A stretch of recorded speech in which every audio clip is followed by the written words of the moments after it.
Hi this is Viraj, welcome to finviras.com. మనం previous వీడియోలో equity funds గురించి మాట్లాడుకున్నాం కదండి. ఈ వీడియోలో డెట్ ఫండ్స్ గురించి మాట్లాడుకున్నాం. చాలా మంది స్టాక్ మార్కెట్లో ఇన్వెస్ట్ చేయాలంటే రిస్క్ ఎక్కువ అని భయపడుతూ ఉంటారు కదా. అలాంటి వారికి డెట్ ఫండ్స్ అనేవి ఒక మంచి పరిష్కారం అనమాట. అసలు ఈ డెట్ ఫండ్స్ అంటే ఏంటి? దీన్ని కూడా ఒక బాస్కెట్ అనుకోండి. ఈ బాస్కెట్లో స్టాక్స్ కాకుండా గవర్నమెంట్ బాండ్స్, కార్పొరేట్ బాండ్స్ మరియు ఇతర ఫిక్స్డ్ ఇన్కమ్ సెక్యూరిటీస్ ఉంటాయి.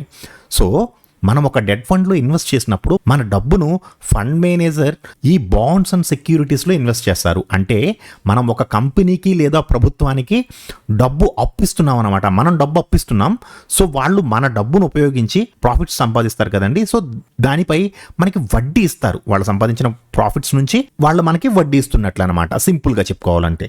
అసలు ఇది మనకి ఎలా ఉపయోగపడుతుంది అంటే 4 టైప్స్లో యూజ్ అవుతుందండి. డెట్ ఫండ్స్ అనేవి మనకి 4 రకాలుగా ఉపయోగపడతాయి. ఒకటి, తక్కువ రిస్క్ ఉంటుంది, లో రిస్క్. డెట్ ఫండ్స్ అనేవి ఈక్విటీ ఫండ్స్తో పోలిస్తే చాలా చాలా తక్కువ రిస్క్. ఎందుకంటే ఇక్కడ స్టాక్స్ లాగా ధరలు రోజు రోజుకి ఎక్కువ పెరగడం లేదా తగ్గిపోవడం అంటూ ఉండదు. మన డబ్బుకి కొంత స్థిరమైన రాబడి అంటే స్టేబుల్ రిటర్న్స్ అనేవి ఉంటాయి.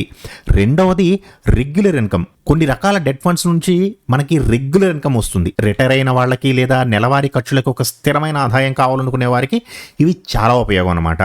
మూడవది, లిక్విడిటీ. సో మనకి ఎప్పుడు అవసరం అనుకుంటే అప్పుడు మన డబ్బును ఈ డెట్ ఫండ్స్ నుంచి సులభంగా వెనక్కి తీసేసుకోవచ్చు.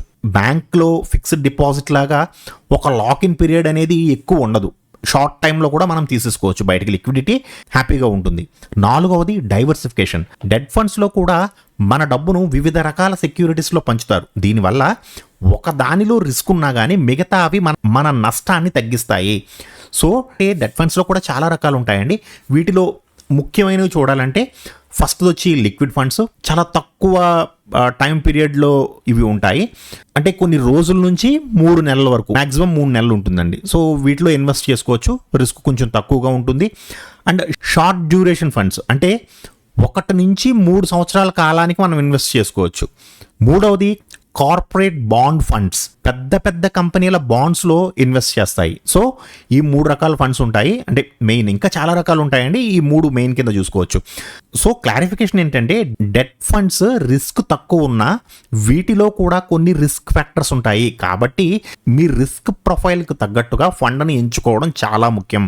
సో ఏ ఫండ్ని సెలెక్ట్ చేసుకోవాలి, మ్యూచువల్ ఫండ్స్లో మంచి నాలెడ్జ్ సంపాదించాలంటే ఏం చేయాలి అంటే ఇప్పుడే ఫిన్విరాజ్ ఛానల్ని సబ్స్క్రైబ్ చేసుకోండి.